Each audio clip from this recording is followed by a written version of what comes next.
There's a moment, subtle yet seismic, when you wake up not from sleep, but from the illusion of yourself. And in that moment, the ground beneath your carefully constructed identity begins to tremble. Carl Jung didn't whisper these truths. He thundered them beneath the surface of his quiet writings. You are not who you think you are, and that isn't a curse. It's your most powerful invitation. We live in masks, not because we're liars, but because the world taught us to survive by pretending. We shape ourselves around expectations. We bind our souls to roles. We become someone, anyone, just to belong. But beneath it all, there is a voice, faint, primal, and ancient. It calls not to who you are, but to who you were before the world told you who to be. You, the performer. You, the achiever. You, the good son, the obedient daughter, the reliable worker, the smiling stranger. These are not your truths. These are your costumes. And Jung, in his piercing wisdom, stripped these veils away with one question. What if the self you protect is the very self that is keeping you small?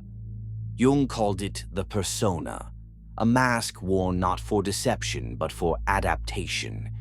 It helps you survive, yes, but survival is not life. And while the persona may earn you praise, comfort, safety, it costs you something far more sacred, your becoming. Because when you live only as your persona, your real self goes underground. You exile your instincts, you silence your intuition, you suppress your pain, your rage, your wildness, everything that doesn't fit the performance. You shrink to fit the frame. And every time you smile when you want to scream, nod when you want to say no, or conform when your soul is begging you to rebel, you are not living. You are negotiating your spirit for acceptance. But here's the truth Jung etched into eternity. The parts of yourself that you fear the most are often the keys to your freedom. You were taught to believe that light is good and darkness is bad. But Jung shattered that lie. He showed us that in your shadow, in those parts you reject, deny, or ignore, lives a power that is not evil, but untamed.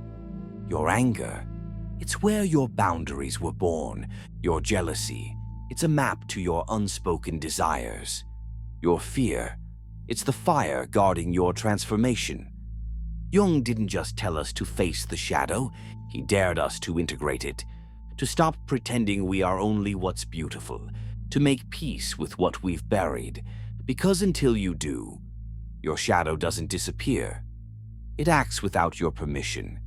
It sabotages your relationships. It lashes out when you feel unheard. It poisons your confidence. And worst of all, it convinces you that you are broken. But the shadow isn't your enemy.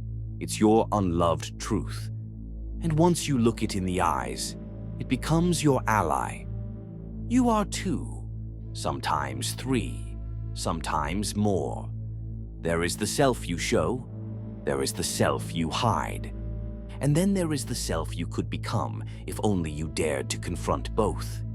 This inner division is why you feel exhausted when nothing seems wrong, why you smile in public but ache in silence, why you succeed and still feel hollow. Because you're chasing clarity in a fog made of lies you told yourself to survive. Jung believed this split was the root of our suffering, and that wholeness does not come from perfection, but from integration. To unite the warrior with the healer, the lover with the fighter, the chaos with the calm. You are not meant to be one-dimensional. You are a symphony of contradictions, and every note matters. Carl Jung once wrote, "The privilege of a lifetime is to become who you truly are. Not who you're expected to be, not who you think you are, but the raw, unfiltered, unapologetic soul that's been burning quietly beneath the mask." This becoming, it's not a path of comfort, it's a path of fire. It will burn away the false, it will shatter illusions, and it will demand you face every part of yourself you've tried to run from. But in that fire, you are forged. You'll stop asking the world for permission. You'll stop begging for validation. You'll stop seeking worth in places that profit from your doubt. Instead, you'll see clearly. You'll see that the prison was never the world. It was the version of you you thought was acceptable. But now you remember.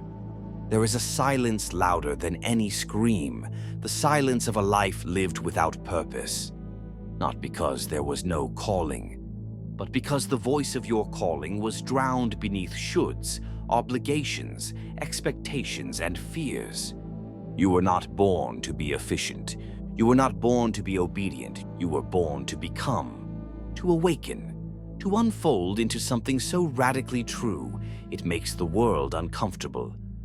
Purpose is not found in titles or trophies. Jung knew this deeply. It's found in the thread that tugs at your soul when the world goes quiet. It's the ache you feel when you ignore your gift. It's the storm in your chest when you're living someone else's dream. The tragedy is that society trains you to betray it. You are taught to distrust your intuition, to play it safe, to defer your joy, postpone your truth, bury your instinct. But your purpose doesn't care about social permission. It waits. It waits beneath every job you hate, every relationship you shrink inside, every night you lie awake wondering, is this all there is? And it doesn't whisper, it roars. In the language of breakdowns, of discontent, of holy frustration. Because the soul would rather destroy your comfort than let you live a lie. To live on purpose is not to float through life on inspiration alone. It is to walk with fire in your veins and iron in your spine. It is to build, bleed, and break for something bigger than your ego. Discipline is not punishment. It is devotion. Devotion to the self with a capital S, not the ego self who wants to be liked, but the deeper self who demands to be real. The world will try to tame you. It will tempt you with numbness. It will bribe you with distraction. It will lull you into cycles of mediocrity, all dressed up as normal. But discipline is how you remember who you are when the world forgets. It is how you show up when the muse doesn't. How you choose creation over consumption, integrity over impulse, wholeness over convenience. Jung said that individuation, the process of becoming whole, is a confrontation. It's a lifelong discipline, a sacred responsibility, and no one can do it for you. The path to your truth isn't found, it's forged. All the insight in the world is worthless if it stays inside your head. The mind is a garden of infinite beauty, but left alone, it becomes a jungle of inertia.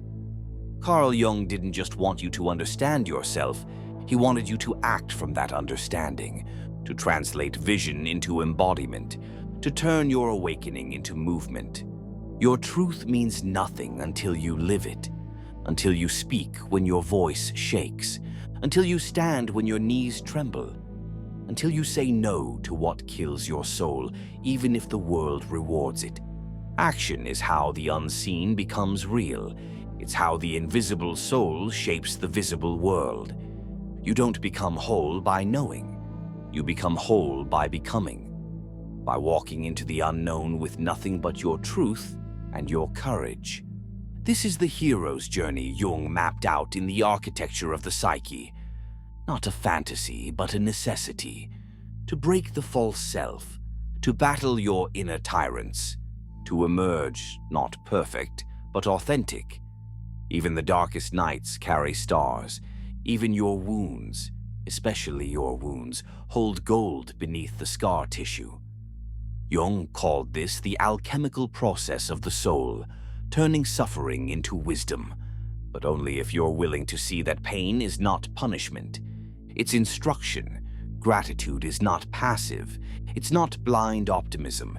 It is the warrior's grace to find meaning in the chaos, to bless your past not because it was easy, but because it shaped the very strength that lives in you now.